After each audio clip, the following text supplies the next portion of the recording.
Welcome back to ICANN Media. I'm your host, Rob Hislop. We're at the Global Petroleum Show in Calgary. One of the neat things about this show is it puts out an official show daily. It's this newspaper right here, basically. They've already got the first one out. The first day isn't even over yet. But you get lots of fascinating stories and information from it. And one of the stories that we picked up on is CT scans and using them in the oil sands. Joining us right now is Shauna Cameron, who is an imaging specialist with Alberta Innovates Technology Futures. And perhaps you can tell us a little bit about the process here when it comes to CT scans and the oil sands. All right. Well, we have a medical scanner that we utilize in an industrial fashion. So we take processes and we can put them on our scanner and we can watch them in a dynamic fashion. We also do static objects like core material, dinosaur bones, different things like that in our lab as well. So it's a typical CT scan then, something that I might go into to have a shoulder looked at or whatever? Absolutely. It's just a regular medical scanner and we just use it in a different fashion. So then tell us exactly how it can help out when it comes to the oil sands, because you mentioned you can look at certain formations, I guess. What is it that you're looking for?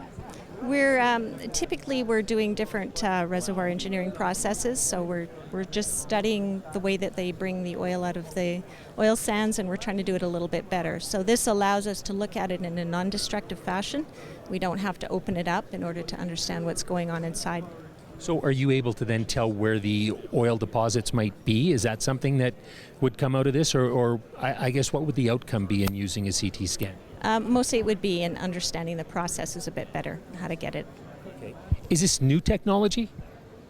We've been doing this for a few years. We used to have an industrial scanner, an actual industrial scanner, back in the 90s. And in 2007, we actually purchased our first medical scanner. And we upgraded to another one in 2013. So the medical scanner is a higher grade than the industrial one? It operates a bit differently. The advantage we find is that the speed. It does things a little bit quicker than an industrial scanner, so we're able to monitor dynamic experiments. So who would use something like this outside of yourself? Oh, well, we have ACCI Consortium, we have customers, clients, direct. Who bring the samples to you then, and then you analyze them? Yeah. The universities, they bring us samples as well. So just on an off note, you mentioned dinosaur bones. What do you look at with something like that?